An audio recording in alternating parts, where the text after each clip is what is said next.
자, 우리들은 어느덧 금강경 제3편에 도달했습니다. 금강경을 지금까지 공부하면서 법수, 그 다음에 참선수행, 우리가 제일 잘하면은 K 참선, 우리 노인들이 젊은이들한테 보여줄 수 있는 수행법이 참선이다. 자, 이렇게 해서 금강경의 골격과 이론과 그리고 수행법을 얘기를 했습니다. 부처님의 말씀하신 경전을 어떻게 볼 것이냐, 한 가지 주의해야 할 점이 있기에 미리 말씀드리고 갑니다. 금강경 번역은 아주 중요합니다. 특히 우리나라에서 금강경에서 번역의 미스가 있다면 큰일입니다. 그런데 그것은 실존하고 있는 것입니다. 그래서 그 점을 바로잡기 위해서 지금 오늘 강경은 부처님 말씀을 꼬집어 뜯어본다는 얘기입니다. 자, 먼저 금강경의 중요성을 얘기했습니다. 금강경을 통하지 않고서는 무위법의 세계에 들어가지 못한다. 깨달음의 세계에 가기 위해서는 꼭 금강경이 필요하다. 자, 그러기 위해서는 수보리 존자와 같이 열심히 공부하는 수행자가 되어야 한다. 수보리가 얼마나 공부를 열심히 했냐면은 금강경에서 공부 열심히 해가지고 화엄경의 선제동자를 만납니다. 선제동자는 화엄경의 무위법을 공부하는 사람이고, 우리 수보리는 금강경의 즉비를 공부하는 사람입니다. 이렇게 해서 두 사람이 만났다는 얘기는 우리가 완전히 무위법의 세계로 갔다는 얘기하고 똑같습니다. 여러분들 무위법의 세계 가보고 싶지 않으십니까? 거기가 바로 극락세계입니다. 우리가 지금 죽어서만 극락세계를 가는 게 아니라 살아서도 갈 수 있습니다. 죽어서 천도제에서 극락세계를 가는 것이 아니라 살아서 우리가 참선 공부를 잘해서 극락세계를 경험하는 것이 도노입니다. 자, 이러한 도노를 하기 위해서는 금강경이 절대 필요한데, 금강경을 어떻게 봐야 하느냐? 중도 실상으로 봐야 한다. 자, 생명의 실상으로 봐야 한다는 말은 내 마음, 내면에 있는 마음으로 세상을 봐야 한다. 그런데 마음으로 보는 것과 의식으로 보는 것은 어떤 차이가 있느냐? 수고없이 설명했습니다. 의식과 생각으로 사는 세상은 사바세계요. 마음으로 모든 것을 초월해서 사는 세계가 극락세계다. 하나는 유의법의 세계요, 하나는 무의법의 세계다. 이러한 것을 갖다가서 확실히 하기 위해서는 즉비라는 법수를 분명히 알아야 한다. 자, 무여열반의 직어는 수행. 무여열반의 직어고 나면은 마음이 바꿔져야 한다.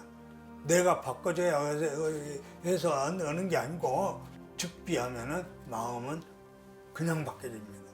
마음이 바뀌어져서 모든 세계를 긍정적으로 보고, 모든 세계를 아름답게 보고, 이렇게 보게 되어지는 것이 금강경의 수행입니다.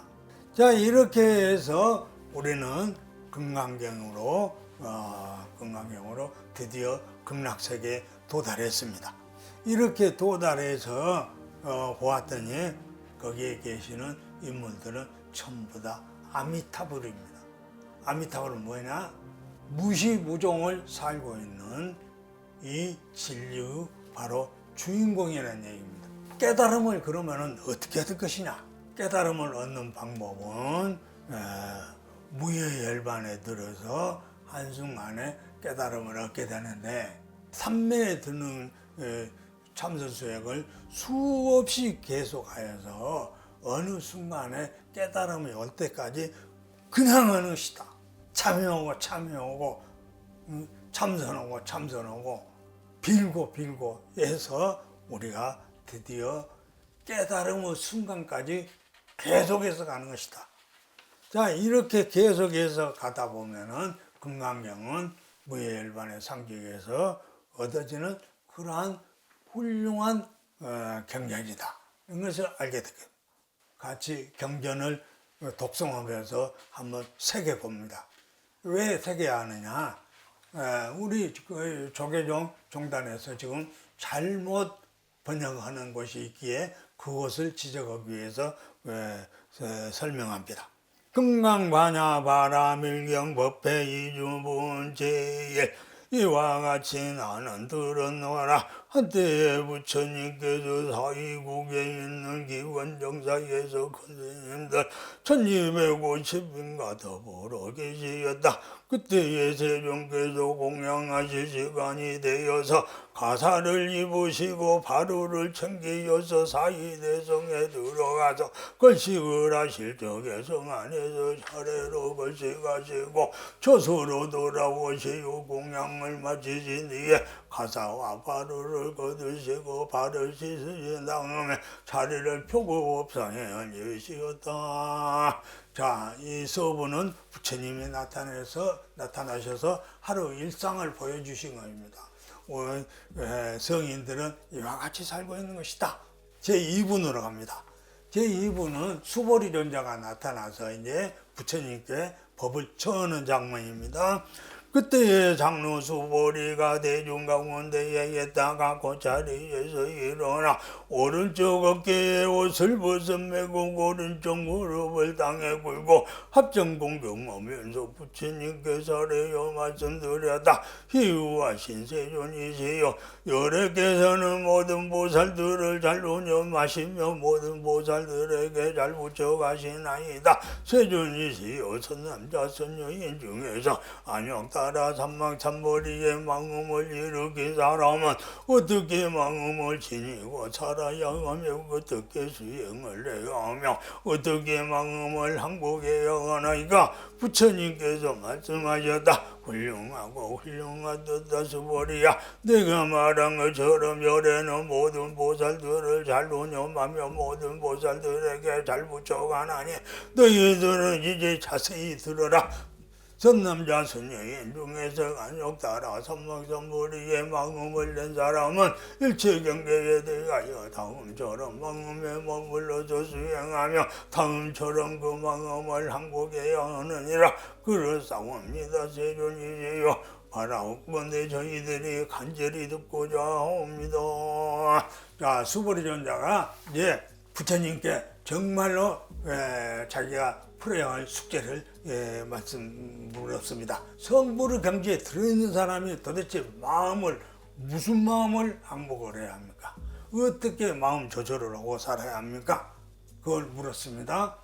그랬더니 지금 이 대목 대승경종본 아주 중요한 대목입니다. 그런데 이 대목에서 우리 스님들이 미스를 범하고 맙니다. 자, 미스 범하는 것을 우리가 같이 찾아내야 합니다. 부처님께서 유여열반에 든 수보리에게 말씀하셨다. 모든 보살마 살은 일체법계에 대응하여 이와 같이 깨닫도록 그 마음을 항복해야 하느니라. 세상에 존재하는 일체의 중생의 종류에 날로 난 것, 대로 난 것, 습기로 난 것과 와여 생긴 것, 몸 있는 것, 몸 없는 것, 생각 있는 것, 생각 없는 것, 생각이 있지도 없지도 않는 것을 더불어서 내가 다 무여열반에 들게 가도록 멸도하리라 소원을 하고서 이와 같이 무량무수 무변 중생심을 멸도하다 보면 실상에는 멸도를 받을 중생이 없는 것이다. 왜냐하면 수보리야 만약 보살이 여성인성 중생상 수자상이 있더라도 무여열반에 상징하는 참선을 하여서 무의심이 드러나면 이미 그런 보살이 아니고 부처님 같은 보살 마살이기 때문이로.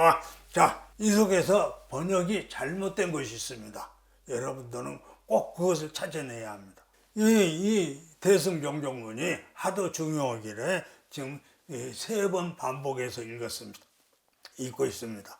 자, 그러면 다시 한번 훑어보면서 이 미스를 잘못된 것을 찾아내야 합니다. 부처님께서 수보리에게 풀어서 말씀하셨다. 무엇을? 모든 보살마살은 일체 법계에 대응하여 이와 같이 부처님처럼 깨닫도록 해요. 무엇을 향해서? 일체 법계를 향해서 사바세계에 있는 일체 중생입니다. 이 중생들을 바라보기를 부처님은 어떻게 바라보았고 수보리는 어떻게 보았느냐, 잘 보아야 합니다. 세상에 존재하는 일체 중생의 종류, 이제 구류 중생들이나 나옵니다. 이와 같은 중생들이 무량무수무변한 중생들을 멸도한다는 말을 갖다서 우리 스님들이 뭐라고 번역하냐면은 제도했다고 번역합니다. 멸도를 제도로 바꾸니까 내용이 확 뒤집어져 버렸습니다. 멸도는 무엇을 말하냐? 멸도는 자동사다. 자, 여기에서 멸도할 중생이 구류 중생이냐 수보리냐, 그거 따져봤을 때 우리는 지금 부처님이 수보리한테 얘기하지 구류 중생한테 얘기한 것이 아니다는 것을 알아야 합니다. 그러면은 멸도할 중생은 누구냐? 수보리다. 수보리 존자가 무여열반에 들도록 멸도를 하라는 얘기지, 구류 중생들은 무여열반에 들으라는 얘기 아닙니다. 지금 얼핏 제도한다고 번역하는 사람들은 구류 중생들을 다 무여일반에 들도록 제도한다고 번역을 하는데, 그때가 언제 그랬습니까? 그때는 기약할 수가 없는 숫자입니다. 자, 그래서 다시 이것을 번역을 한다면은 일체 중생들을 향해서 무여열반에 들도록, 무여열반에 누가 드느냐? 수보리가 무여열반에 들어야 합니다. 일체 중생들이 무여열반에 드는 것은 생각지도 못합니다. 수보리 존자가 무여열반에 들어서 앞에 있는 구류 중생들을 전부 다 멸도해서 부처님으로 보는 그것이 중요합니다.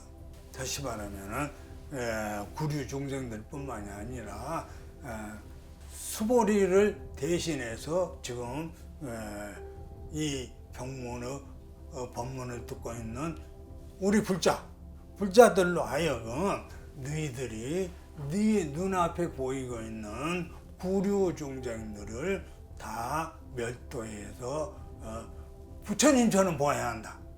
그 일이 쉽진 않죠. 자, 이렇게 만약 구류 중생들을 갖다서 멸도해서 무여열반에 들어간 수만 있다면은 이 세상을 바로 극락세계로 바꿀 수 있는 그런 인물이 된다. 부처님께서 수보리에게 말씀하셨다. 모든 무살망아살은 일체법계에 대응하여 이와 같이 깨닫도록 그 마음을 항복해야 하느니라. 세상에 존재하는 일체의 중생의 종류에 알로난 것, 테로난 것, 스키로난 것, 거워요 생긴 것, 몸 있는 거, 몸 없는 거, 생각 있는 거, 생각 없는 거, 생각이 있지도 없지도 않는 것을 내가 다 무여열반에 들게 하도록 멸도하리라 소원을 하고서 이와 같이 무량무수무변 중생심을 멸도하다 보면 실상에는 멸도를 받을 중생이 없는 것이다. 왜냐하면 수보리야, 만약 보살이 아상인상 중생상 수자상이더라도 무여열반의 상주가 깨달음을 얻으면 이미 그런 보살이 아니고 바로 부처님이기 때문이니라. 자, 여기는 수보리가 부처님으로 선고를 했습니다. 무여열반에 드는 것이 수보리냐, 무여열반에 드는 것이 일체 중생이냐, 구류 중생이냐, 이렇게 따져봤을 때 저는 마땅히 수보리를 위해서 이 무여열반 법문을 하셨다. 일체 중생이 나중에 성불한 것이 그때 언젠가는 모르지만은 그거 어떻게 우리가 감지하겠습니까? 우리 종단이 다시 일어서기 위해서는 꼭 이 대승종용문을 다시 본래대로 옹해놔야 한다. 이것이 제가 주장하는 바입니다.